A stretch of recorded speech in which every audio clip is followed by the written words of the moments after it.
Style में बैठना चाहिए ना, मुंह संभाल संभाल के बैठो थोड़ा सा। आज का दिलचस्प फिल्मी किस्से के मैंने एक लाइन लिखी पहले, क्या? देखो, महसूस करो और लिख डालो साहब।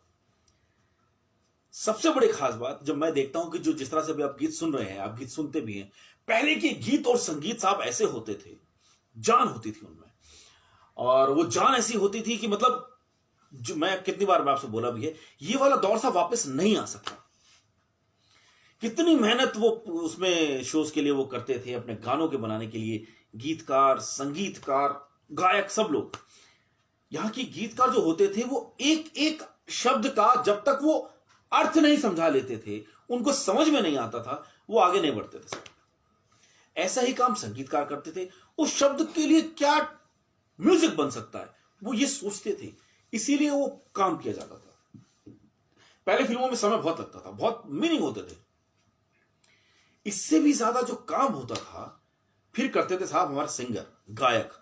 एक एक गाने की 10-10 बार रिहर्सल होती थी गानों की, जब तक वो निकल कर बाहर नहीं आता था ना, जो चाहिए फीलिंग, वो नहीं करते थे साहब। ऐसे एक फिल्म बन रही थी आरजू, रामानंद सागर साहब उस फिल्म को बना रहे थे। आरजू फिल्म के अंदर वो चाहते थे कि क्या कुछ धमाल ऐसा किया जाए, और क्या सोच रहे थे वो, क्योंकि इसकी स्टोरी जो थी मतलब एक इंग्लिश का जो नॉवल था, वहां से वो जहां से एंड होती है वहां से उन्होंने आगे से इसकी स्टोरी शुरू करी। रामन सागर साहब ने सोचा कि यार क्या कुछ नया किया जाए। उन्होंने हसरत जयपुरी साहब को 2 बार श्रीनगर भेजा। किस लिए? भाई जाओ और वहां पर जाके थोड़ा सा वहां का माहौल देखिए, आप माहौल देखिए, वो क्या माहौल है, नजारा क्या है, मौसम क्या कहता है, उसका थोड़ा सा आप तजुर्बा लेकर आइए, थोड़ा सा देखिए क्या मौसम है। एक बार नहीं साहब, 2 बार भेजा, 2 बार भेजा।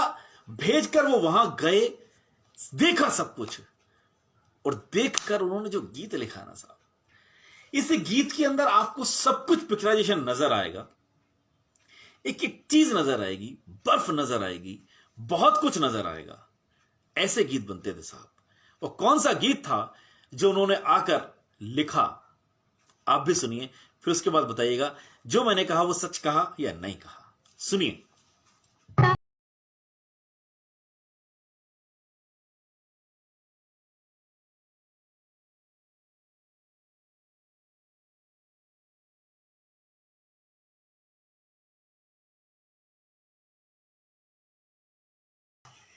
बेदर्दी बालमा तुझको मेरा मन याद करता है साहब। क्या कमाल लिख दिया साहब। तो फिर क्या चाहिए आपसे? 1